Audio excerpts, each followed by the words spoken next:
அருட்பெருஞ்சோதி அருட்பெருஞ்சோதி தனிப்பெரும் கருணை அருட்பெருஞ்சோதி. எல்லா உயிர்களும் இன்புற்று வாழ்க, வள்ளல் மலரடி வாழ்க வாழ்க, கொல்லா விரதம் புகழ எல்லாம் ஓங்குக, நல்லோர் நினைத்த நலம் பெறுக, நன்றி நினைத்த எல்லோரும் வாழ்க இசைந்து. உலக மக்களே, அறிவார்ந்த அன்பர்களே, ஆண்மநேய ஒருமைப்பாடுடைய அன்பர்களே, அருட்பெருஞ்சோதி ஆண்டவருடைய திருவிளையாடலை பார்த்து கொண்டிருக்கிறோம். அருட்பெருஞ்சோதி ஆண்டவருடைய திருவிளையாடல் 1823ஆம் ஆண்டு தொடங்கி 30/1/1874 இரவு 12 மணி வரையிலும் அவருடைய திருவிளையாடல் தொடர்ந்து நடந்து கொண்டிருந்தது. அருட்பெருஞ்சோதியுடைய திருவிளையாடலை நமது பிள்ளை பெருமானவர்கள் அருளிய திருவெட்பாவிலிருந்தே பார்த்து கொண்டிருக்கிறோம். இந்த பிரபஞ்சம் தோன்றிய காலத்திலிருந்தே தோன்றிய 4 யுகங்களிலுமே கிரேத யுகம், திரேத யுகம், துவார யுகம், கலியுகம், இந்த 4 யுகங்களிலுமே சமயங்களும் மதங்களும் மார்க்கங்களும் தோன்றிவிட்டன. சமயங்கள் என்பது சைவ சமயம், வைஷ்ணவம், காணாபத்தியம், சௌரம், கௌபாரம், சாகதம், இப்படி பல சமயங்கள் உருவாகின. மார்க்கங்கள் கிரேத யுகத்திலே கலங்க மார்க்கம், திரேத யுகத்திலே திராவக மார்க்கம், துவார யுகத்திலே நவநீத மார்க்கம், கலியுகத்திலே பஸ்வ மார்க்கம். அதன் பிறகு மார்க்கங்கள் தோன்றின. தசா மார்க்கம், சர்புத்திர மார்க்கம், சக மார்க்கம், சமய மார்க்கம், இப்படி மார்க்கங்களும் சமயங்களும் தோன்றி பிற்காலத்தில் மதங்களும் தோன்றிவிட்டன. இந்த எல்லா யுகங்களுக்குமே ஆயுள் காலம் உண்டு. கிரேத யுகத்திற்கு 17,28,000 வருடங்கள், திரேத யுகத்திற்கு 12,96,000 வருடங்கள், துவார யுகத்துக்கு 8,64,000 வருடங்கள், கலியுகத்திற்கு 5,000 வருடங்கள். கலியுகத்திற்கு சித்தாந்தமும் வேதாந்தமும் பிரம்மனுடைய ஆயுள் காலத்தை குறிப்பிட்டு கூறுகின்றன. அதாவது 4,32,000 வருடங்கள் என்று கலியுகத்துக்கு கூறுகின்றன. ஆனால் நமது பிள்ளை பெருமான் அவர்கள் கலியுகத்திற்கு 5,000 வருடங்கள் தான் என்று கணக்கிட்டு நமக்கு அருளியிருக்கிறார்கள்.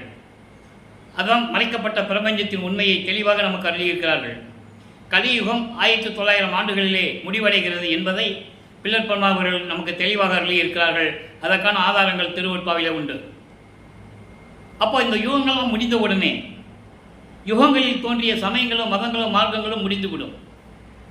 அப்போது புது யுகம், இப்போ நம்ம ஒளி யுகத்தில் இருந்துகிட்டு இருக்கோம். சதுர யுகம், சக்தி யுகம் என்று கூறுவார்கள் பிள்ளை பெருமான் அவர்கள். அப்போ இந்த ஒளி யுகத்திலே சுத்த சன்மார்க்க காலத்தில் இருந்து கொண்டிருக்கிறோம். இதை உலக மக்களை எல்லாம் சுத்த சன்மார்க்கத்தில் இணைத்து உலக மக்களெல்லாம் வேறுபாடின்றி முரண்பாடுகள் இன்றி ஒற்றுமையாக சமரசமாக வாழ வேண்டும் என்பதற்காகவே அருட்பெருஞ்சோதி ஆண்டவர் சுத்த சன்மார்க்கத்தை நிறுவி அதை தன் மகன் கையில் ஒப்படைப்பதற்காக தன் அருளால் பெற்றெடுத்த ஒரு ஆண்மகனை செல்வப்பிள்ளை என்று பெயரிட்டு வளர்த்து கொண்டிருக்கிறார் அருட்பெருஞ்சோதி ஆண்டவர். காரணம், பிரம்மன், திருமால், ருத்திரன், மகேஸ்வரனுடைய அந்த 4 பதத்தலைவர்களுடைய ஆயுள் காலம் முடிந்தவுடனே 5 தொழில்களையும் சதாசிவம் செய்து கொண்டிருக்கிறார். அப்போ சதாசிவத்துடைய ஆயுள் காலம் முடிவடையும் காலம் 51 ஆண்டுகள் இருக்கிறது, பாக்கி இருக்கு. அந்த 51 ஆண்டுகள் கழித்து இந்த பிரபஞ்சத்தை இயக்க வேண்டும். அதற்காக தன் மகனை எப்படியெல்லாம் ஆட்கொள்ளுகிறார், எப்படி இந்த பூலோகத்திற்கு வருவிக்க செய்தார் என்பதையும், தன் மகனை வருவிக்க விட்ட பிறகு சமயங்களிலும் மதங்களிலும் மார்க்கங்களில் எப்படி இருக்க செய்தார் என்பதையும், அதன் பிறகு தன் மகனை சுத்த சன்மார்க்கத்தை கொடுத்து ஆட்கொண்டு சுத்த சன்மார்க்கத்தில் இருக்கும்போது எப்படியெல்லாம் அருளை கொடுத்தார் என்பதையும் ஒவ்வொரு பதிகத்திலிருந்தும் ஒவ்வொரு பாடலிலிருந்தும் விளக்கங்களை பார்த்து கொண்டிருக்கிறோம். அந்த வகையிலே நமது பிள்ளை பெருமானவர்கள் பூலோகத்திற்கு வருவிக்க உற்றார்கள். நமது பிள்ளை பெருமானவர்கள் வருவிக்க உற்ற இடம் சிதம்பரம் பக்கத்திலே மருதூர் என்ற கிராமத்திலே ராமையா பிள்ளை சின்னையம்மார்களுடைய குடும்பத்திலே உலகியலிலே மகனாக வருவிக்க உற்றார். பிறந்தார் என்று சொல்லக்கூடாது, அவதரித்தார் என்று சொல்லக்கூடாது, வருவிக்க உற்றார். காரணம், வருவிக்க உற்றவர்களுக்கு பிறப்பு இறப்பு இல்லை, இறைவனை அருளை பெற்றுக் கொண்டு வருகின்றவர்கள். பிறக்கிறவர்கள் இறக்கக்கூடியவர்கள், அவதரிக்கின்றவர்கள் ஒரு அவதாரம் எடுக்க வேண்டும். அந்த காலகட்டம், அந்த ஆயுள் காலம், அந்த அவதாரனுடைய காலகட்டம் முடிந்தவுடனே இறக்க வேண்டும், திரும்பி பிறக்க வேண்டும். ஆக இந்த நிலையில் வல்லப்பமானவர்கள் வருவி கூற்ற பிறகு அதற்கு முன்னால் ஒரு சிறிய விளக்கம். ஒரு தாயின் கருவறையிலே நமது குழந்தை இறைவன் இருக்கும்போது அங்கே இறைவனுடைய திருவிளையாடல் எப்படியெல்லாம் நடந்தது என்பதை ஒவ்வொரு நாளும் கூறிக்கொண்டிருக்கிறோம். தாயின் கருவறையை இருட்டாக என்று நினைக்கும்போது அங்கே ஒளிகாட்டியதையும், தன் மகன் பசி என்று சொல்லும்போது அங்கே அருளமுதம் ஊட்டியதையும், அருப்பெருஞ்சோதி ஆண்டவர் எப்படியெல்லாம் திருவிளையாடல் செய்தார் என்பதையும், தன் மகன் காற்று இல்லாமல் இருக்கிறானே கர்ப்பப்பைக்குள்ளே காத்து வராது, அமுத காற்று வீசியதையும் எல்லாமே நம்ம வளர்ப்புமான் கூறியதை எப்படியெல்லாம் தந்தை அருப்பெருஞ்சாண்டவர் திருவிளையாடல் செய்தார் என்பதை பார்த்து விட்டோம். அதன் பிறகு 5 மாத குழந்தையாக இருக்கும்போது, வருவிக்க உற்று 5 மாத குழந்தையாக இருக்கும்போது சிதம்பரத்திற்கு ஒரு திருவிழாவுக்கு எடுத்து செல்லுகிறார்கள். உலகியலிலே எல்லாமே திருவிழாவுக்கு போவாங்க. அதே போல் நமது குழந்தை இறைவனை அழைத்து செல்கிறார்கள். அங்கே சென்ற பிறகு தன் மகனுக்கு எப்படியெல்லாம் சிதம்பர ரகசியத்தை காட்டினார் என்பதை பாடல் மூலமாக நாம் பார்த்து விட்டோம். தில்லை தலைத்திடையே திரை தூக்க தரிசித்த போது வெய்வகை மேல் காட்டாதே எந்தனக்கே வெளியாய் காட்டிய மெய்வுறவா மெய்ப்பொருளே என்று கூறுவார். இதெல்லாம் சுத்த சன்மார்க்கத்தை வாங்கின பிறகு சொல்லுவார். காரணம், அது வரைக்கும் அவருக்கு மறைப்பு நிலை இருக்கிறது என்பதை இப்போ நம்ம பார்க்க போகிறோம். இப்போ இந்த நிலையில் இருக்கும்போது 1823ஆம் ஆண்டு தொடங்கிய திருவிளையாடல் 1874 ஆண்டுகள் வரை தொடர்கிறது. 51 ஆண்டுகள். இந்த 51 ஆண்டுகளை அருப்பெருஞ்சோதி ஆண்டவர் 8 ஆண்டுகளாக பிரித்து தன் மகனுக்கு எப்படியெல்லாம் அருளை கொடுத்தார் என்பதை தான் திருவருட்பாவிலிருந்தே பார்த்து கொண்டிருக்கிறோம். நமது பிள்ளை பெருமானவர்கள் வருவிக்க உற்று முதல் 8 ஆண்டுகளில் 1ஆம் ஆண்டிலிருந்து 8 ஆண்டுகளுக்குள் என்ன நடந்தது என்பதை உலகியலிலே வந்த செய்திகள் மூலம் நாம் தெரிந்து கொள்ளலாம். பாடல்களிலும் சில இடங்களிலே வல்லப்பெருமான்கள் குறிப்பிட்டு சொல்லியிருக்கிறார்கள்.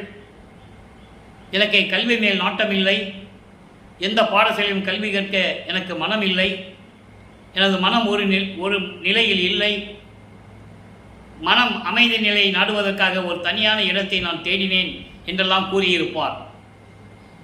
அதற்கு ஈடாக உலகியலிலும் செவி வெளி வந்த செய்திகளும் உண்டு. பள்ளிக்கூடத்தில் போய் சேர்க்கிறது, இவர் படிக்க முடியாதுன்னு சொன்னது, இப்படியெல்லாம் ஒரு செய்திகள் உண்டு. ஆக 8 ஆண்டுகள் வரைக்கும் இந்த நிலை தொடர்ந்து கொண்டிருக்கிறது. அப்போ நமது பிள்ளை பெருமானவர்கள் மனநிலை எப்படி இருந்திருக்கும் என்பதை நீங்கள் யூகித்து கொள்ள வேண்டும். ஒரு குழந்தை பள்ளிக்கூடத்துக்கு போகலை, படிக்க முடியாதுன்னு சொல்கிறான்,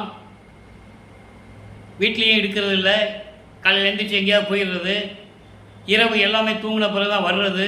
அப்படி இருக்கும்போது குழந்தையை திட்டுவாங்கல்ல, அது இயல்பு தானே, இயற்கை. அப்போ அவருடைய மனநிலை எப்படியெல்லாம் இருந்திருக்கும் என்பதை பாடல்களிலே நமக்கு அருளி இருக்கிறார்கள். 9ஆவது ஆண்டு தொடக்கத்தில், அதாவது 2வது எட்டில், முதல் 8ல் ஒன்றுமே இல்லை, 2வது எட்டில் 9ஆவது ஆண்டில் இறைவன் அவர் முன் தோன்றி, நீ என்னால் வருவிக்க உற்றவன் மகனே என்று கூறி ஞானத்தை கொடுத்து மற்ற அருள்களை எல்லாம் முன்பருவம் பின்பருவம் காட்டி அருள்வேன் என்று கூறி மறைந்து விடுகிறார்.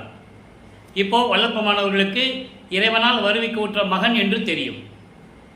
அந்த காலகட்டங்களில் சமயங்களோ மதங்களோ மார்க்கங்களும் சூழ்ந்திருந்த காலகட்டங்களில் நமது பிள்ளை பெருமானவர்கள் ஒரு சைவ குலத்திலே வருவிக்க உற்றதனால் இவரும் சைவ நெறிகளை பின்பற்றி கொண்டிருக்கிறார். சைவ சமயத்தில் கூறிய நெறிகளை பின்பற்றி கொண்டிருக்கிறார். சைவ சமயத்தின் அடையாளமாகிய திருநீர் பூசிக்கொள்வதும் உத்திராட்ச மாலையை போட்டுக்கொள்வதும் இந்த நிலையில் இருந்து கொண்டிருக்கிறார். சிவபெருமான் தான் இறைவன் என்று கருதி சிவபெருமானை ஓம் நமச்சிவாயா சிவாய நம சிவசிவா என்று சொல்லி வழிபட்டு கொண்டிருக்கிறார். இந்த நிலையில் 1ஆம் திருமுறையிலே திருவருள் முறையீடு உதயமானதை நாம் ஏற்கனவே பார்த்துவிட்டோம். 232 பாடலுடைய விளக்கங்களையும் நாம் பார்த்துவிட்டோம். இப்போ இறைவனை பற்றி பாடி வருவிக்க விட்ட தந்தையை பற்றி பாடி எந்த விதமான அருளையும் பெற முடியவில்லை என்ற நிலையில் வடிவுடை அம்மனை பற்றி பாடுகிறார். தந்தையிடம் எதுவும் பெற முடியவில்லை என்றால் தாயிடம் சொல்லுவார்கள்.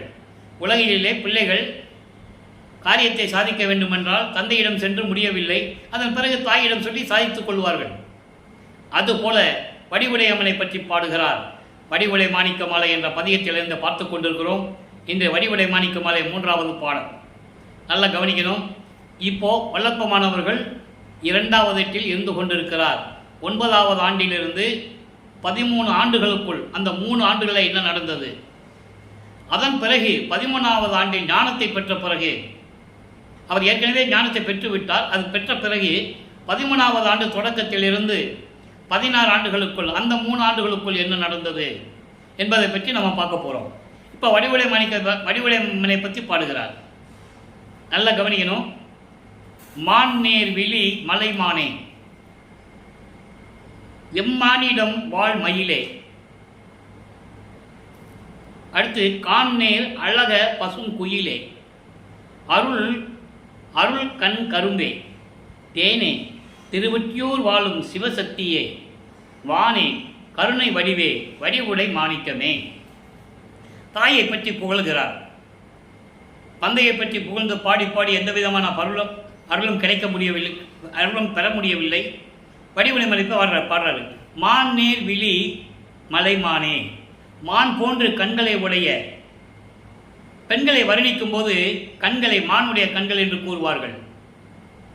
அப்படி மான் போன்ற கண்களை உடைய மலைமானே, இமயமலை அரசனுடைய மலையரசி மகளே, எம்மானிடம் வாழ் மயிலே, என் பெருமானிடம் வாழ்ந்து கொண்டிருக்கின்ற மயிலே, அம்மையே. கான் நேர் அழக பசுங்குயிலே. கான் நேர் அப்படின்போது அடர்ந்த காடுகளைப் போல கருமையான கூந்தலை உடைய பசுமை நிறம் கொண்ட அம்மையே, அருள் கடலே, தேனே திருவொற்றியூர் வாழும் சிவசக்தியே, வானே கருணை வடிவே வடிவுடை மாணிக்கமே. அம்மனை போற்றி பாடுகிறார். இந்த நிலைகள் மாறுகிறது. இப்போ 13வது ஆண்டு தொடக்கத்தில் ஏழுகணர் பகுதியிலிருந்து திருவொற்றியூருக்கு போகணும். அங்கே தான் தியாகராஜ பெருமான் கோயில் இருக்குது. அப்போ தான் முதல்ல அவர் போகிறாருங்க. அப்போ அவர் எங்கே போனாலும் நடந்து தான் போகணும். நல்லா நீங்கள் கவனிச்சிக்கணும். மனம் ஒரு நிலையில் இல்லை. அங்கே திருவொற்றியூருக்கு செல்லுகிறார். அங்கே எழுத்தறியும் பெருமான் மாலை என்ற பதிகத்திலே நமக்கு பாடலை அருளியிருக்கிறார்கள். அதை பார்த்து கொண்டிருக்கிறோம். எழுத்தறியும் பெருமான் மாலை என்பது எல்லா உயிர்களுக்கு என்னென்ன செய்ய வேண்டும் என்பதையும், படைக்கப்பட்ட உயிர்களை எப்படி காக்க வேண்டும் என்பதையும் அறிந்து கொண்ட இறைவன். எழுத்தறியும் பெருமான் மாலை எல்லா உயிர்களை பற்றி தெரிஞ்சுக்கிட்டு இறைவன். அதான் சொல்கிறார். அதிலேயே 3வது பாடலை பார்க்க போகிறோம். நன்னறி சேர் அன்பர்தமை நாடிடவும், நன்னறி சேர் அன்பர்தமை நாடிடவும், நின் புகழின் செந்நெறியை சேர்ந்திடவும் செய்தாய். எனக்கு உனக்கு முன்னறியேன் பின்னறியேன் மூடனேன், உனக்கு கைமாறு இங்கு என்னறிவேன் ஐயா எழுத்தறியும் பெருமானே. தந்தையே, தியாகராஜ பெருமானே, என்னை வருவிக்க செய்துவிட்டு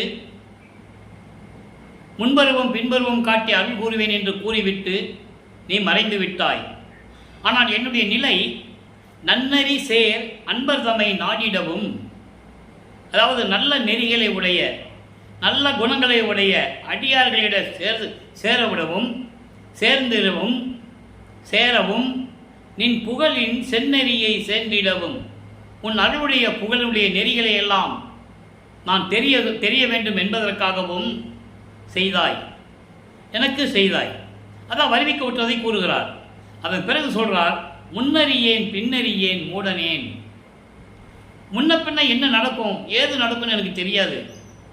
முன்னால் என்ன நடந்தது, பின்னால் என்ன நடக்கப் போகிறது, இப்போ என்ன நடந்து கொண்டிருக்கிறது, இதை பற்றியெல்லாம் எனக்கு தெரியாது. முன்னறியேன் பின்னறியேன் மூடனேன். நான் அறியாமையில் இருந்து கொண்டிருக்கிறேன். உனக்கு கைமாறு எங்கு என் அறிவேன் ஐயா. உன்னை அருளை பெற வேண்டும் என்றால் நான் என்ன செய்ய வேண்டும் அதை சொல்லு. பூலோகத்தில் என்னை வருவிக்க விட்டாய். இங்கு என்பது இங்கே பூலோகத்தில் வருவிக்க செய்தாய். நான் என்ன செய்தால் உன்னுடைய அருளை பெற முடியும்? நான் என்ன செய்யணும்? என்ன கைமாறு நான் செய்யணும்? எழுத்தறியும் பெருமானே, அப்படிப்பட்ட இறைவனே, எனக்கு விரைவில் வந்த அருள்வாயர் என்று கூறுகிறார். இப்போ நம்ம பிள்ளை பெருமான் அவர்கள் 2வது 8 16 ஆண்டுகள் வரைக்கும் இந்த நிலை தொடர்கிறது. எந்த விதமான அருளையும் பெற முடியவில்லை. இறைவனால் வருவிக்கவுற்றவன் என்ற நிலை தெரியும். ஏழுகணர் பகுதியிலிருந்து, சென்னையில் ஏழுகணர் பகுதியிலிருந்து தினமும் அங்கே திருவொற்றியூருக்கு போகணும், தியாகராஜனை பற்றி பாடணும். இதே காலத்தை கடத்தி கொண்டிருக்கிறார். அதாவது 16 ஆண்டுகள் வரைக்கும் இறைவனிடமிருந்து எந்த அருளையும் பெற முடியவில்லை. இப்போ 3வது எட்டில் அடியெடுத்து வைக்கிறார். ஒவ்வொட்ட 24. 16வது ஆண்டிலிருந்து 24 ஆண்டுகளுக்குள் என்ன நடந்தது என்பதை 3ஆம் திருமுறையிலிருந்து பார்த்து கொண்டிருந்தோம். 3ஆம் திருமுறை 19 பதியங்களை கொண்டது, 237 பாடல்களை கொண்டது. எல்லா பாடல்களுடைய விளக்கங்களையும் நாம் பார்த்து விட்டோம். 3ஆம் திருமுறையிலே சிறிய மாற்றங்கள்லாம் ஏற்படும். இதற்கு முன்னால் தோற்றம் கொடுக்காத இறைவன் இப்போ இவர் முன்னால் காட்சி கொடுப்பார். காட்சி கொடுப்பாரை தவிர எந்த விதமான அருளையும் அவரால் பெற முடியவில்லை. பேசுகிறதே கிடையாது. அதை தான் திருமல வாயில வச்சு சொல்லுவார். திருமல வாயில மாசிலாமணி மாசிலாமணி உருகி உருகி பாடி எந்த விதமான அருளையும் பெற முடியவில்லை என்று போகும்போது அவருடைய மனநிலையை அங்கே கூறுவார். உன்னால் வருவிக்க உற்றவன் நான் உன் அருளை பெற வேண்டும் என்று திருவொற்றியூருக்கும் போயிருந்தேன், அருளை பெற முடியவில்லை. இங்கு வந்து உன்னை வேண்டி அருளை பெற்றுக்கொள்ளலாம் என்று வரும்போது என்னை பார்த்து ஏன் வந்தாய், எப்படி இருக்கிறாய் என்ற ஒரு வார்த்தை கூட பேசுவதில்லை என்ற நிலைகளெல்லாம் நாம் பார்த்து விட்டோம். அதன் பிறகு திருவெளி தாயத்தை போய் அங்கே பேசினதையும் இறைவனிடம் வேண்டி வேண்டி அருளை பெற வேண்டி அவர் எப்படியெல்லாம் மனம் துன்பப்பட்டார் என்பதையும் பார்த்து விட்டோம். இப்போ 3ஆம் திருமுறையிலே நிலைகள் மாறுகிறது. மகனுக்கு காட்சி கொடுக்கிறார், ஆனால் பேசுவதில்லை. இந்த நிலை தொடர்ந்து வரும்போது எல்லா பதிவுகளுடைய விளக்கத்தையும் பார்த்து விட்டோம். நாரையையும் கிளிகளையும் தூது அனுப்பியது, ஒரு குறைத்து பெண்ணிடம் போய் ஜோதிடம் பார்த்தது, ஒரு ஜோசியம் பார்க்கிறவர்கிட்ட போய் ஜாதகம் பார்த்தது. இவரை பார்த்து திருவொற்றியூரிலே தியாகராஜ பெருமான் சிவபெருமான் இவரை பார்த்தவுடனே திருவழியாக எப்படி ஓடுகிறார் என்பதையும் பார்த்து விட்டோம். இவரால் பின்னால் ஓட முடியவில்லை, என்னை பார்த்து திருவழியாக ஓடுகிறான் சிவபெருமான், நான் என்ன செய்வது, என்னவென்று தெரியவில்லையே என்று நிலையில் அந்த பாடல்களை எப்படியெல்லாம் அந்த பாடல்களில் சொன்னார் என்பதையெல்லாம் பார்த்து விட்டோம். இப்போ இந்த நிலைகளெல்லாம் கடந்த பிறகு 4ஆம் திருமுறை உருவாகிறது. அப்போ வல்லப்பமன் அவர்கள் 4வது ஏட்டில் இருந்து கொண்டிருக்கிறார்.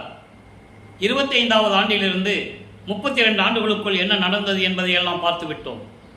8 பதிகங்களிலும் அன்பு மாலை, திரு அருட்பிரகாச மாலை, ஆனந்த மாலை, சவுந்தர மாலை, அபராத மன்னிப்பு மாலை, அதிசய மாலை, இப்படி எல்லா பாடலையும் பார்த்து விட்டோம்.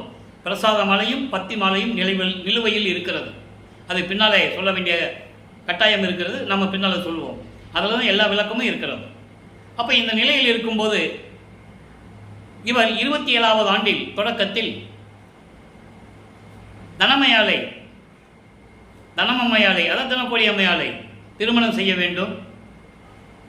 இவர் தான் தாலி கட்டணும், அது நியதி, ஏற்கனவே நிர்ணயிக்கப்பட்டது.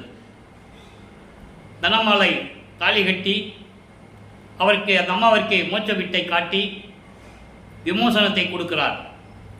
இது ஏற்கனவே பாடலிலே குறிப்பிட்டதையெல்லாம் பார்த்து விட்டோம். அப்போ அந்த திருமணத்தின் போது பிரம்மன் திருமால் ருத்தியர்கள்லாம் வந்து காத்திருந்ததையும் அவர்களெல்லாம் வந்து இவரை வாழ்த்த காத்து கொண்டிருந்ததையும், அதே நேரத்தில் தன் தந்தையாகிய அருட்பெருஞ்சோதி ஆண்டவரும் தாயாகிய சிவகாமி வள்ளியும் வந்து வரவில்லை, வாழ்த்த வரவில்லை என்று மனம் வருத்தப்பட்டதையும் பாடல்களிலே கூறியதை விளக்கமாக பார்த்து விட்டோம். அதன் பிறகு மகன் வருத்தப்படுவானே என்று கூறி 2 குதிரை மாட்டின தேர்ல சிவகாமி வெள்ளியும் அருட்பெருஞ்சோதியாண்டவர் வந்து மணமக்களை வாழ்த்தியதையெல்லாம் பாடல்களிலே கூறியதையெல்லாம் பார்த்து விட்டோம். இப்போ வல்லப்பமான ஒரு முடிவுக்கு வரார். எங்கே போனாலும் இறைவனுடைய அருளை பெற முடியவில்லை, இனிமேல் எங்கே போகக்கூடாதுன்னு சொல்லி இருந்த இடத்திலே தாழ்பால் போட்டுக்கிறார். தாழ்பால் போட்ட உடனே அதற்கு முன்னாலே ஒரு சம்பவம், அதாவது உலகியலை விட்டு வரணும். இப்போ அவருக்கு சுத்த சன்மார்க்கம் இருக்கிறது தெரியும், சுத்த சன்மார்க்கத்தை வாங்க போகணும். இந்த நிலையில் இருக்கும்போது பற்றுகளை துறந்து வெள்ளாடை அணிந்து முக்காடு போட்டு சமயங்களையும் மதங்களையும் மார்க்கங்களையும் நெறிமுறைகளை எல்லாம் விட்டுவிட்டு சைவத்தின் அடையாளமாகிய சைவ சமயத்தின் அடையாளமாகிய திருநீரை பூசுவதை நிறுத்திவிட்டு உத்திராட்ச மாலையை கழட்டி போட்டு உலகப் பற்றுகளை எல்லாம் துறந்து மண்ணாசை பெண்ணாசை பொன்னாசையெல்லாம் துறந்து சரியை கிரியை யோகம் என்ற 12 நிலைகளையும் கடந்து எல்லாவற்றையும் விட்டுவிட்டு தான் இருக்கின்ற இடத்திலே அந்த வீட்டை கதவு பூட்டி தாப்பா போட்டுடுறாரு. இறைவன் வந்தால் வரட்டும், இனிமேல் நான் எங்கேயும் போகிற மாதிரி இல்லை, நடந்து நடந்து கால் வலித்தது தான் மிச்சம், எங்கேயும் போக முடியாது அப்படின்னு சொல்லி அந்த நிலையில் இருந்து கொண்டிருக்கிறார். காரணம், அவர் அப்போ எங்கே போனாலும் அவர் நடந்து தான் போகணும். பறக்கிற சக்தியோ பல உருவங்களிலே தோன்றுகின்ற சக்தி அப்போ அவருக்கு இல்லை. அந்த நிலையில் இருக்கும்போது வீட்டுக்குள்ளே இருந்துவிட்டு கதவை பூட்டிட்டார். அதன் பிறகு அருட்பெருஞ்சாண்டவர் மகனுடைய நிலையை கண்டு, ஏன்னா ஆண்டுகள் நெருங்கி கொண்டிருக்கிறது, வல்லப்பமானவர்கள் வரிமைக்கு விட்டு 32 ஆண்டுகள் முடிஞ்சு போச்சு. இனி 19 ஆண்டுகள் தான் பாக்கி இருக்குது. 19 ஆண்டுகளில் நீ கருங்குழியில் இருக்கணும், தர்மசாலையில் இருக்கணும், மேட்டுக்குப்பத்தில் இருக்கணும், இப்படி நிகழ்ச்சிகள்லாம் நடக்க வேண்டியிருக்கு. அப்போ இந்த நிலைகளில் இருக்கும்போது அருட்பெருஞ்சோதி ஆண்டவர் விண்ணுலகத்திலிருந்து பூலோகத்திற்கு வந்து தன் மகனை சமாதானப்படுத்த வேண்டும் என்பதற்காக நான் கால் வலிக்க நடந்து வந்தேன் என்று கூறுவார். கால் வலிக்க நடந்து வந்து வீட்டுக்கு பூட்டிய கதவை இறைவன் வந்து திறக்கிறார். திறந்து ஒரு கால் உள்ள வைத்து ஒரு கால் வெளியே வைத்து மகனை அழைத்து அருளை கொடுக்கிறார். ஒவ்வொரு பாட்டிலும் எப்படியெல்லாம் அருளை கொடுத்தார் என்பதை 100 பாடல்களிலே நாம் பார்த்து விட்டோம். ஒவ்வொரு பாடலிலும் ஒவ்வொரு விதமாக நமக்கு அருளியிருப்பார்கள். அந்த நிலைகளெல்லாம் இப்போ நம்ம தாண்டி வந்துட்டோம். இப்போ வல்லப்பமானவர்கள் 5வது எட்டில் இருந்து கொண்டிருக்கிறார். 33வது ஆண்டிலிருந்து 40 ஆண்டுகளுக்குள் என்ன நடந்தது என்பதையும் பார்த்து விட்டோம். இறைவன் வந்து எல்லா அருளையும் கொடுத்த பிறகு ஏம சித்தி, தத்துவ சித்தி, தத்துவ வெற்றி, தத்துவங்களை கடத்தல், தத்துவங்களை கடந்து போகிறது, அந்தங்களை கடந்து போகிறது, சரியக்கிரி யோகம் என்ற 12 நிலைகளை கடந்து போவது, இந்த நிலைகளையெல்லாம் அந்த சக்தியெல்லாம் இறைவன் தன் மகனுக்கு கொடுத்து விட்டார். இனி சாகா கல்வி சுத்த சன்மார்க்கத்தை வாங்க போகணும். அப்போது வல்லப்பமானவர்கள் அந்தங்களை கடந்து, தத்துவங்களை கடந்து, சரியக்கிரி யோகம் என்ற 12 நிலையையும் கடந்து சுத்த சிவஞான வழிக்கு சென்று கொண்டிருக்கிறார் சுத்த சன்மார்க்கத்தை வாங்குவதற்காக. அங்கே தன் மகனை வரவேற்கிறார் அருட்பெருஞ்சோதி ஆண்டவர். வானவர்கள், தேவர்கள், நாகக்கூட்டத்தை சேர்ந்தவர்கள், சத்தர்கள், சக்திகள், சித்தர்கள், முனிவர்கள், ரிஷிகள் எல்லாமே வரவேற்கிறார்கள் நமது பிள்ளை பெருமானவர்களே. அங்கே இருக்கிற சிங்காசனத்திலே ஒரு இருக்கையிலே அமர்த்தி அருட்பெருஞ்சாண்டவர் தன் மகனிடம் கூறுகிறார், மகனே, இந்த ஆடைகளை எல்லாம் களைந்துவிட்டு புனித நீராடி அணிகலன் அணிந்து மங்கள கோலத்துடன் வருவாயாக. ஏன்னா இங்கேருந்து போகும்போது ஒரு முக்காடு போட்டு போகிறார். நல்லா புரிஞ்சுக்கணும் நீங்கள். அப்போது எல்லாமே வந்த பிறகு இவரை அமர்த்தி வைத்து மணிமடம் சூட்டுகிறார். மணிமுடி சூட்டி பிரபஞ்சத்திற்கு பிரகடனப்படுத்துகிறார் அருட்பெருஞ்சோதி ஆண்டவர். இவன் என் மகன், பிரபஞ்சத்தை இயக்கப் போகின்றவன் என்று சொல்லி எல்லார்களையும் கொடுக்கிறார். சாகா கல்வியை கற்றுக்கொள்ளுகிறார் என்பதையெல்லாம் நாம் திருவுருப்பாவிலை பார்த்து விட்டோம். நாகாதிபனும் நாராயணனும் நான்முகனும் நறுமுறும் எனவே அந்த பாடலெல்லாம் நான் ஏற்கனவே விளக்கம் கொடுத்துட்டேன். எல்லாமே பல்ல கடிச்சிக்கிட்டு இருக்காங்களாம். தெல்லமது அளித்தாய் நானும் உண்டு துண்ணவே, சாகா கலையை பயிற்று தந்த தயவையை சாற்றறுக்கரிது என்று கூறுவார். பல இடங்களிலே பாடல்களிலே நமக்கு அருளியிருக்கிறார்கள் வல்லப்பெருமானவர்கள். சாகா கல்வியை கற்றுக்கொண்டது இந்த பிரபஞ்சத்திலே ஒரே ஒருவர் தான் நமது பிள்ளை பெருமானவர்கள் என்பதை நான் பதிவு செய்ய கடமைப்பட்டிருக்கிறேன். ஆக இந்த நிலைகளெல்லாம் மாறிய பிறகு சுத்த சன்மார்க்கத்தை பெற்றுக்கொண்டு நேராக கருங்குழியிலே என்ற கிராமத்திலே உறைவிடமாக கொண்டிருக்கிறார். இப்போ வல்லப்பெருமானவர்கள் 6வது எட்டில் இருந்து கொண்டிருக்கிறார். 6×8 இந்த 6×8 என்பது இந்த 8 ஆண்டுகள். இந்த 8 ஆண்டுகளிலே என்னென்ன நடந்தது என்பதையெல்லாம் நாம் பார்த்து கொண்டிருக்கிறோம். கருங்குழியிலே இருக்கும்போது அருட்பெருஞ்சாண்டவர் மகனை பார்ப்பதற்காக எப்படியெல்லாம் வருகிறார், எப்படி இறைவனிடமிருந்து அருளை பெற்றுக்கொண்டார் என்ற நிலையெல்லாம் நாம் பார்த்து விட்டோம். இப்போ ஏற்கனவே திட்டமிட்டபடி, தந்தையும் மகனும் திட்டமிட்டபடி ஜீவகாருண்ய ஒழுக்கம் உருவாக வேண்டும். அதற்கு ஒரு தர்மசாலையை அமைக்க வேண்டும். பசியோடு வருகின்றவர்களுக்கு பசியாற்ற வேண்டும். இந்த நிலையில் ஏற்கனவே பேசி முடித்தபடி வடலூர் மக்களிடம், அதாவது பார்வதிபுரம் மக்களிடம் தானமாக பெற்ற நிலத்திலே, அந்த இடத்திலே ஒரே நாளில் தர்மசாலையை நிறுவி அணையா அடுப்பை மூட்டி வல்லப்பெருமானவர்கள் பசியை நீக்கி கொண்டிருக்கிறார். இந்த நிலையிலிருந்து நாம் இப்போ பார்த்து கொண்டிருக்கிறோம். வல்லப்பெருமானவர்கள் 48 ஆண்டுகளுக்குள் அங்கே 8 ஆண்டுகளில் என்ன நடந்தது என்பதை பார்த்து கொண்டிருக்கிறோம். இப்படி ஜீவகாருண்ய ஒழுக்கம் அங்கே உருவாகிறது. ஜீவகாருண்ய ஒழுக்கம் என்பது பசி, பிணி, தாகம், இச்சை, எளிமை, பயம், கொலை 7 பிரிவுகளாக கூறுகிறார். அதை பசியும் கொலையும் பரஜீவகாருண்யம், மீதெல்லாம் அபர ஜீவகாருண்யம். இந்த ஜீவகாருண்ய ஒழுக்கத்தை நாம் பின்னாலே சொல்லுவோம். இன்னும் அதற்கு நாட்கள் இருக்கிறது. இப்போது தர்மசாலையில் இருக்கும்போது என்னென்ன நிகழ்ச்சிகள் நடந்தது என்பதை திருவொற்பாவில் இருந்தும், அதே நேரத்தில் செவி வெளிவந்த செய்திகள் ஏற்கனவே கேட்டு சொல்லியிருப்பாங்கள்ல, பல நூல்கள் எழுதியிருக்கிறார்கள். அதை பற்றி நிறைய பேர் எழுதியிருக்காங்க. நீங்கள் நூல்களோடு நீங்கள் படிச்சிருக்கலாம். அப்போ அந்த நிலைகள் இருக்கும்போது 1869ஆம் ஆண்டு மஞ்சக்குப்பத்திலே, அதாவது கடலூரிலே மஞ்சக்குப்பம் என்ற கிராமத்தில் இருக்கின்ற உயர் நீதிமன்றத்தில் வழக்கு தொடர்ந்தார்கள். ஆறுமுக நாவலர் என்ற ஒரு புலவருடைய தலைமையிலே சமயங்களையும் மதங்களையும் மார்க்கங்களையும் ஜாதிகளையும் சேர்ந்தவர்கள், அதன் மீது பற்று கொண்டவர்கள், ஆதீனங்களும் சங்கராச்சாரியர்களும் மடாதிபதிகளும் பெரிய பெரிய ஆளுங்க கூட அதில் கலந்துருக்காங்க.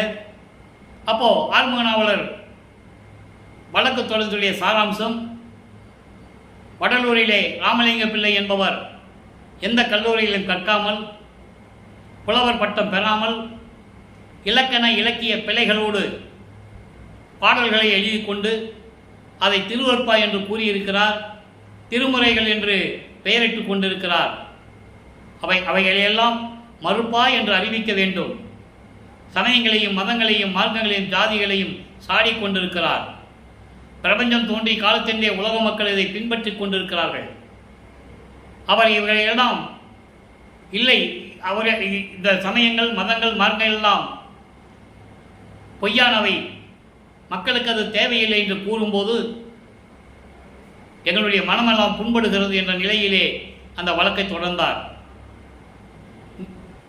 வழக்கு விசாரணைக்கு வருகிறது. வாதி அங்கு அமர்ந்திருக்கிறார். யார்? ஆறுமுக நாவலர். பிரதிவாதி எங்கன்னு கேட்குறாங்க. காலை இல்லை. அப்போது கோர்ட்டில் இருந்து 3 தடவை கூப்பிடுறாங்க.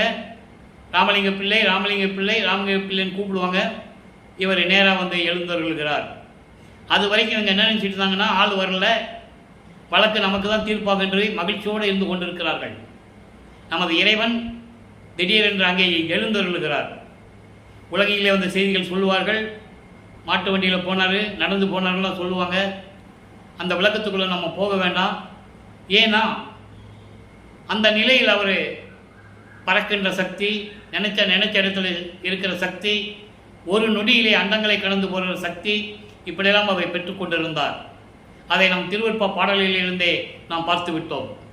இப்போ திடீரென்று எழுந்தருளும்போது நீதிபதி அவர்கள் கேட்ட கேள்விகளுக்கு பதில் சொல்ல வேண்டும். எந்திரிச்சு நின்னா கேஸு தள்ளுபடி ஆகாது. உலகியல் செவியில் வந்த செய்திகளெல்லாம் அதை தான் கூறினார்கள். இவர் கோர்ட்டுக்கு போனாங்க, எல்லாம் எந்திரிச்சு நின்னாங்க. நீதிபதி ஏன் எந்திரிச்சு நிற்கிறீங்கன்னு கேட்டாங்க. அவர் பெரியவர், அவர்கள் பார்த்தோன்னே எங்களுக்கு ஒரு மரியாதை வந்திருக்கு, மரியாதை நாங்கள் வச்சுருக்கோன்னு சொல்லும்போது, அப்போ நீங்கள் எல்லாம் எந்திரிச்சு நின்னீங்கள, வழக்கு தள்ளுபடி ஆயிடுச்சு அப்படின்னு சொன்னதாகவும் இப்படியெல்லாம் செய்திகள் உண்டு. நம்ம அந்த விளக்கத்துக்குள்ளே போக வேண்டாம். அங்கே எப்படியெல்லாம் நீதிபதி இவரை விசாரித்தார் என்பதையும், நம்ம பிள்ளை பெருமானவர்கள் எப்படியெல்லாம் பதில் கூறினார் என்பதையும், சில இடங்களிலே பாடல்களிலே சொல்லப்பட்ட சில சூட்சம விளக்கங்களை எல்லாம் நான் ஏற்கனவே கூறிவிட்டேன். கணக்கு வழக்கு அத்தனையும் முடித்து விட்டேன் என்று கூறுவார். அந்த நிலைகளெல்லாம் இருக்கும்போது அவர் நீதிபதி கொடுத்த தீர்ப்பு, திருவொற்பா இருக்கின்ற பாடல்களெல்லாம் இறைவனால் இயற்றப்பட்டது என்று நான் கருதுகிறேன். இதில் எந்த விதமான குறையும் இல்லை. மக்களுக்கு தேவையானது தான் இந்த திருவொற்பா. இதை மறுப்பா என்று அறிவிக்க முடியாது என்று சொல்லி தீர்ப்பளிக்கிறார். அந்த தீர்ப்பை பெற்றுக்கொண்டு நமது பிள்ளை பெருமான் அவர்கள் தர்மசாலையிலே வந்து உறைவிடமாக கொண்டுள்ளார்.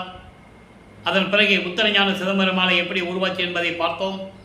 அந்த 10 பாடல்களிலே சுத்த சன்மார்க்கத்தின் நிலையும், தன் தந்தை அருட்பெருஞ்சாண்டவர் எப்படியெல்லாம் தனக்கு விளக்கம் அளித்தார் என்பதையும், சுத்த சன்மார்க்கத்தினுடைய அன்பர்களெல்லாம் எப்படி இருப்பார்கள் என்ற நிலையையும், அருட்பெருஞ்சாண்டவர் யாருக்கெல்லாம் அருளை கொடுப்பார் என்ற நிலையையும் தெளிவாக உத்தரஞான சிதம்பரமாலையிலே நாம் பார்த்து விட்டோம்.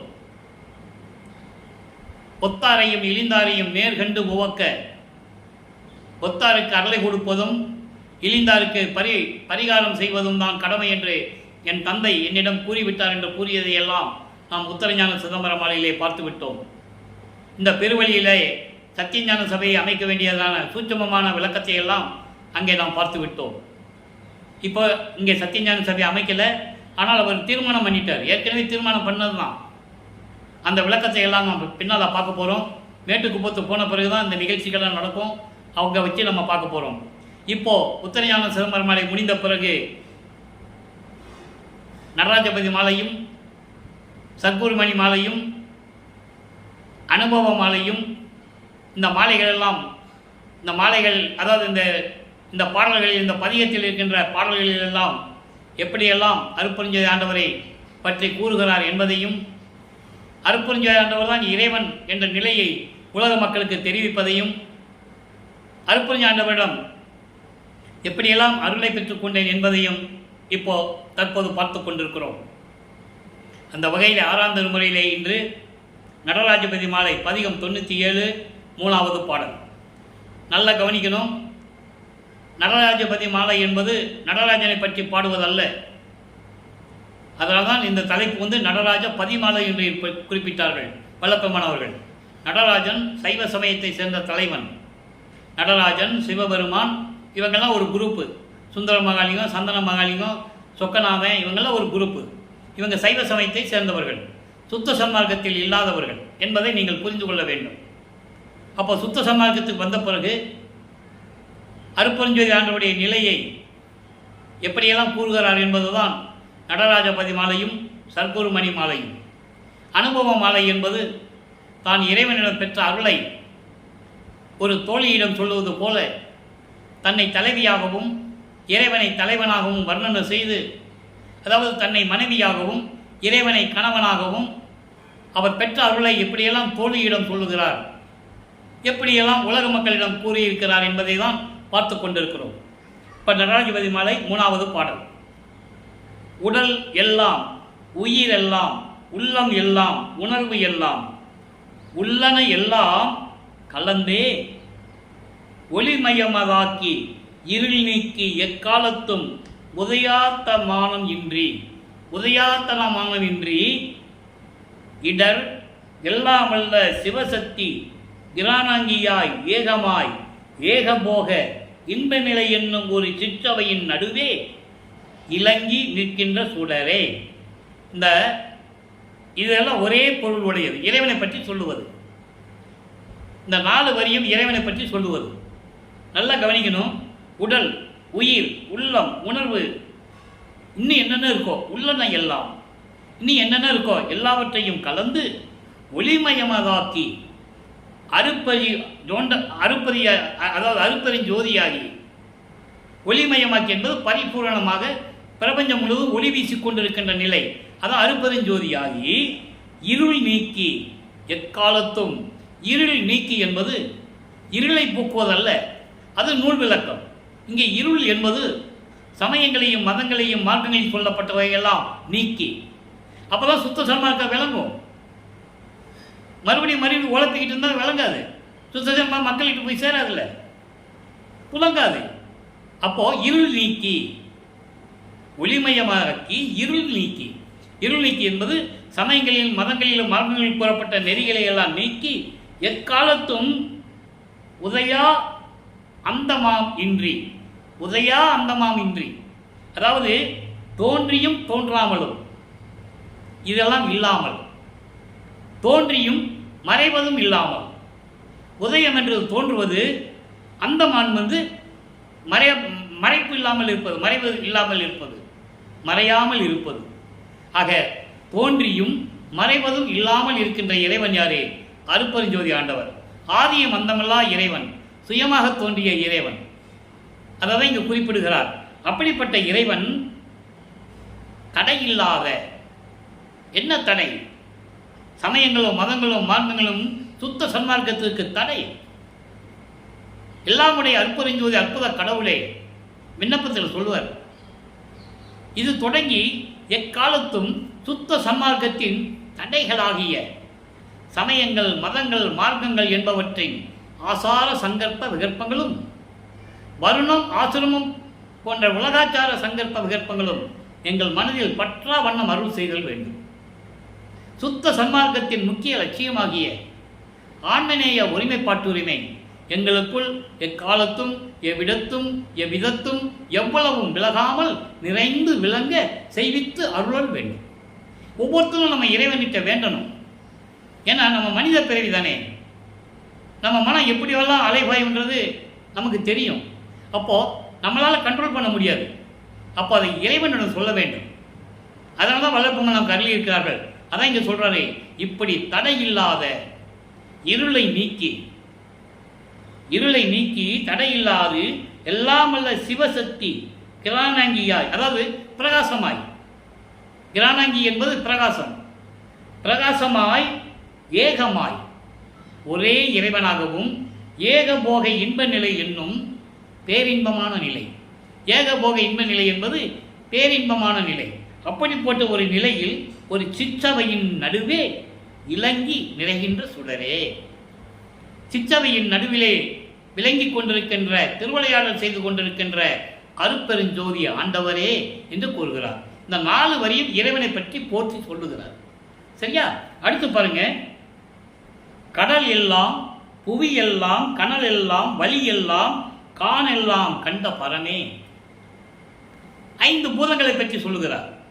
கடல் என்பது நீர், புவி என்பது நிலம், கனல் என்பது நெருப்பு, வழி என்பது காற்று, ககன் என்பது ஆகாயம். இந்த 5 பூதங்களையும் அடக்கி ஆண்டு கொண்டிருக்கின்ற இறைவனே, இந்த 5 பூதங்களுடைய தத்துவங்களை தான் பிரமனுக்கு கொடுத்தது. ஆன்ம தத்துவத்தில் உண்டு. முதல் 5 தத்துவம் தான் ஆன்ம தத்துவம். மொத்தம் 24. அது பிரம்ம தத்துவம் என்று பெயரிட்டார் அருட்பெருஞ்சோதி ஆண்டவர். ஏன்னா அது பிரம்மன் தான் இயக்கிட்டு இருந்தான். அந்த ஆயுள் காலம் முடிந்தவுடனே அவற்றையெல்லாம் திருமால் இயக்கி கொண்டிருப்பான். 2 தொழிலை சேர்த்து செய்வான். அதனால் அவனுக்கு 8,64,000 வருடங்கள் ஆயுள். அவனுடைய ஆயுள் காலம் எப்போ முடியுதுன்னா துவார யுகத்தில் தான் முடியும். கிரேத யுகத்தில் 6 அவதாரங்கள்: மச்ச கூர்ம வராக வாமன நரசிம்ம பரசுராம. திரேத யுகத்தில் ராமன் ஒரு அவதாரம் தான். துவார யுகத்தில் கிருஷ்ணனும் பலராமன். 9 அவதாரம் முடிஞ்சு போச்சா? 10வது அவதாரம் முடிஞ்சு போச்சு. கலியுகத்தில் அயகிரி அவதாரம்னு ஒரு அவதாரம் முடிஞ்சு போச்சு. அது யாருக்குமே தெரியாது. அது எப்படி முடிஞ்சது, எப்படி தோன்றினதெல்லாம் உங்களுக்கு பிற்காலத்தில் தெரியும் அப்படின்னு வல்லற்பெருமான் கூறிவிட்டார். சுத்த சன்மார்க்க காலத்தில் உங்களுக்கு விளங்குன்னு சொல்லிவிட்டார். அயகிரிவம் என்பது பிராணவாயு, இங்கிலீஷில் சொல்லுவாங்க, ஆக்சிஜன் சொல்லுவாங்க. பிராணவாயுவை கழித்து சித்து கொண்ட ஒரு அவதாரம். அந்த அவதாரம் யாருக்குமே தெரியாது, எப்படி நடந்ததுன்னு யாருக்கும் தெரியாது. அந்த விவரம் சுத்த சன்மார்க்க காலத்தில் தெரியும் சொல்லியிருக்காரு. பின்னால் வரும், அடுத்த ஆண்டே விளங்கலாம், இன்னும் ஆண்டுகள் செல்லலாம். எப்போ வரும்னு நமக்கு தெரியாது. அந்த விளக்கங்கள் எப்போ கிடைக்கும்னு நமக்கு தெரியாது. அப்போ அந்த நிலையில் இருக்கும்போது இப்படி 5 புலன்களை பிரம்மனுக்கு கொடுத்தார். பிரம்மனுக்கு 24 தத்துவம், 5 பூதங்கள் 5, பொறிகள் 5, புலன்கள் 5, கண்ணேந்திரங்கள் 5, அந்த கரணங்கள் 4. இது பிரம்ம தத்துவம். அவர் ஏன் சொல்கிறாருன்னா 5 புலன்களை கண்ட பரமேன்னா இவர் தான் முதல்ல வச்சுட்டு இருந்தார். அதை பிரம்மனை தோற்றுவித்து சிருட்டி தலைவரை, சிருட்டி அண்டங்களை அருள் திரள் வகுத்தார் பெருஞ்சோதி. அகவல்ல சொல்கிறார் இல்லையா, சிருட்டி தலைவர் பிரம்மன். பிரம்மனையும் படைத்து அவனுக்கு தேவையான உலகங்களையும் படைத்து அவனுக்கு தேவையான தொழிலையும் கொடுத்து இயக்க வைத்தது யார்? அருட்பெருஞ்சோதி ஆண்டவர் என்பதை தெளிவாக நம்ம அகவல்ல படிச்சிருக்கோம். இதே மாதிரி 5 பேருக்கும் சொல்லுவார், திருமாலுக்கும் சொல்லுவார். காவல் செய் தலைவரை, காவல் அண்டங்களை ஆவகை அமைத்த அருட்பெருஞ்சோதி. இப்படி 5 பேருக்கும் பாடல் உண்டு. அதை இங்கே குறிப்பிடுகிறார். இப்போ 5 பூதங்களையும், கடல் என்பது நீர், புவி என்பது நிலம், கனல் என்பது நெருப்பு, வலி என்பது காற்று, ககனம் என்பது ஆகாயம். நீர், நிலம், நீர், நெருப்பு, காற்று, ஆகாயம். அதுதான் நமச்சிவாய் என்று பொருள். சிவாயனம் என்று சொன்னது, நமச்சிவாய் என்று சொன்னதெல்லாம் இந்த 5 பூதங்களை கொண்ட இறைவன் என்பது மந்திரம். நா என்பது நிலம், மா என்பது நீர், சி என்பது நெருப்பு, நமச்சிவாயம் நீர், நிலம், நெருப்பு, காற்று, வா என்பது காற்று, அடுத்து கடைசியில் ஆகாயம். இப்படி 5 பூதங்களை கொண்ட அடக்கி ஆண்ட இறைவன் என்று நிலையில் அந்த மந்திரத்தை உருவானது. என்பதை வல்லப்பமானவர்கள் நமக்கு அருளியிருக்கிறார்கள். இந்த நிலையில் இருக்கும்போது காணாத பொருள் என கலைகள் எல்லாம் புகழ என் கண் காண வந்த பொருளே, என் கண் காண வந்த பொருளே. அதாவது இறைவனை பார்க்க முடியவில்லை என்று காணாத பொருள் என்றால் அருட்பெருஞ்சோதி ஆண்டவர். இறைவனை பார்க்கவே முடியவில்லை என்று கலைகள் எல்லாம் புகழ. கலைகள் என்பது வேதங்கள், ஆகமங்கள். வேதங்கள் 4: ரிக் வேதம், யசுர் வேதம், சாம வேதம், அதர்மண வேதம். ஆகமங்கள் என்பது சிவநெறி நூல்கள் 28. சாஸ்திரங்கள், இதிகாசங்கள், புராணங்கள் எல்லாத்தையும் கலை என்று சொல்லுகிறார். அவங்க எல்லாம் இறைவனை பார்க்க முடியவில்லை என்று சொல்ல, நான் பார்க்கும்படி என்னை ஆட்கொண்ட இறைவனே, என் கண் காண வந்த பொருளே, அப்படிப்பட்ட இறைவனே, தொடர் எல்லாம் பெற எனக்கு உள்ளும் புறத்தும் மெய்த்தும் துணையாய் விளங்கும் அறிவே. தொடர் எல்லாம் பெற என்பது நான் விரும்பியதை எல்லாம் பெறுவதற்கு, நான் விரும்பியதை எல்லாம், நான் எண்ணியதை எல்லாம், நான் எண்ணியவாறு என கருளும் தெய்வம். 6ஆம் திருமொழியில் 46வது பதிகத்தில் அருள்ஜோதி நிலையில் முதல் பாடலில் 5வது வரியில் சொல்லுவார், நான் எண்ணியவாறு என கருளும் தெய்வம். அதான் தொடல் பெற என்று சொல்கிறார். தொடல் எல்லாம் பெற எனக்கு உள்ளும் புறத்தும் மெய்த்துணையாய் விளங்கும் மெஞ்ஞான அறிவே. மெஞ்ஞானம் கொண்ட இறைவன். இந்த பிரபஞ்சத்திலே மெஞ்ஞானம் அடைந்தவர்கள் அருட்பெருஞ்சோதி ஆண்டவர், கருத்து வளர்ப்பமான் தான். மீதெல்லாம் ஞானம் பெற்றார்கள், இல்லை என்று சொல்லவில்லை, அவரே கூறுகிறார், எல்லாமே ஞானம் பெற்றவர்கள். அப்போ இந்த நிலையில் இருக்கும்போது எல்லாவற்றையும் நான் நினைத்ததையெல்லாம் எனக்கு கொடுத்த இறைவனே, எனக்கு மெய்த்துணையாக உள்ளும் புறத்தும் விளங்கிக் கொண்டிருக்கின்ற இறைவனே என்று கூறுகிறார். இறைவனை பற்றி கூறுகிறார், இறைவனுடைய நிலையை கூறுகிறார், இறைவனுடைய திருவிளையாடலை கூறுகிறார், இறைவனிடம் பெற்ற அருளையும் கூறுகிறார். இதைதான் அகவல்ல சொல்லுவார், எப்படி எண்ணியது என் கருத்து எனக்கு, இங்கு எனக்கு அப்படி அருளிய அருட்பெருஞ்சோதி. எப்படியெல்லாம் என் உள்ளம் நினைத்ததோ இந்த பூலோகத்தில், இங்கு என்பது பூலோகம், வருவிக்க உற்று இந்த பூலோகத்தில் நான் எப்படியெல்லாம் என் உள்ளம் நினைத்ததோ அப்படியெல்லாம் எனக்கு அருளிய அருட்பெருஞ்சோதி என்று சொல்லுவார். அதோடு மட்டுமல்ல, எத்தகை விளைந்தன என் மனம் இங்கு எனக்கு அத்தகை அருளிய அருட்பெருஞ்சோதி. அதான் இங்கே சொல்றாரு, தொடல் எல்லாம் பெற, நான் நினைத்ததை எல்லாம் பெற, நான் தொட்டதெல்லாம் துலங்க. நல்லா புரிஞ்சுக்கணும் நீங்க. தொடல் என்பது தொடுவது, நினைப்பது. அப்படி எல்லாவற்றையும் எனக்கு கொடுத்த இறைவனே, சுத்த சிவ சன்மார்க்க நிதியே சொல்லிட்டாரா. அதுக்கு பின்னால் சொல்லுவார் பாருங்க, அருட்பெருஞ்சோதி நடராஜபதியே. நடராஜன் முன்னால் ஏன் அருட்பெருஞ்சோதி போட்டாரு? அருட்பெருஞ்சோதி போடலைன்னா நீங்களாம் நடராஜனை நினைச்சிட்டு இருப்பீங்க. அது சைவ சமயத்தை சேர்ந்த தலைவன் இருக்கலாம், இருந்துட்டு போட்டுன்னு சொல்றாரு. ஆனால் இங்கே நடராஜபதி என்பது அருட்பெருஞ்சோதி நடராஜபதியே என்று கூறுகிறார். ஆக அன்பர்கள், இந்த பாடலில் இறைவனுடைய நிலைகளை கூறுகிறார். அருட்பெருஞ்சாண்டவர் எப்படிப்பட்டவர்? சுத்த சன்மார்க்கத்தினுடைய இறைவன், சுத்த சன்மார்க்கத்தின் தலைவன், யாரும் அடைய முடியாத அருளையெல்லாம் நான் பெற்றுக்கொண்டேன், எனக்கு மெய்த்துணையாக இருந்து கொண்டிருக்கின்ற இறைவன். அப்படிப்பட்ட இறைவன் யாரு? சுத்த சிவ சன்மார்க்க நிதியே, அருள் செல்வமே. நிதியே என்பது அருள் செல்வம். அருட்பெருஞ்சோதி நடராஜபதியை என்று கூறுகிறார். 98வது பதிகத்திலே சர்க்குரு மணி மாலை 3வது பாடல். ஒவ்வொரு பாடலுக்கும் ஒரு தொடர்பு உண்டு. அதை நான் கனெக்டிவிட்டி என்று சொல்லுவேன். இப்போ பாருங்க, என் உயிரே, எனது இன்னுயிருக்கு உயிரே. நடராஜபதி மாலையிலே எப்படி இறைவனை பற்றி சொல்றாரு, போற்றி புகழுகிறார். சர்க்குரு மணி மாலையிலே எப்படி சொல்லுகிறார்? என் அறிவே, எனது அறிவினுக்கு அறிவே, அன்னையில் இனிய என் அம்பலத்து அமுதே, அற்புதமே, பதமே, எனது அன்பே, பொன் இணை அடிமலர் முடிமிசை பொருந்த பொருத்திய தயவுடை புண்ணிய பொருளே. இறைவனை பற்றி சொல்கிறார். அதுக்கப்புறம் இறைவனுடைய திருவிளையாடலை சொல்கிறார். அதை ஏற்கனவே பல பாடல்களில் நாம் விளக்கத்தை நான் கொடுத்திருக்கிறேன். என்னதுன்னா, பொன் இணை அடிமலர், உன் பொன்னான 2 திருவடிகளை என் தலை மீது வைத்து எனக்கு அருளை கொடுத்த இறைவனே. தன் மகனுக்கு தலைமீதே திருவடியை வைத்து அருளிய இறைவன் என்பதை இந்த பாடலிலே கூறுகிறார். அதில் ஒரு சின்ன திருவிளையாடல். ஒரு திண்ணையில் படுத்திருக்கும் போது இவர் படுத்திருப்பார்கள் நமது பிள்ளை பெருமான் அவர்கள். தூங்குற மாதிரி நடிப்பார். அருட்பெருஞ்சோதிக்கு தெரியும் அவர் வருவாருன்னு இவருக்கும் தெரியும். அவர் அருட்பெருஞ்சோதி அந்த பக்கம் படுத்துக்கிட்டு அவருடைய காலை தூக்கி ஒரு தலைமையில வச்சு ஆசீர்வாதம் பண்ணுவார். இவர் தட்டி விடுவார்.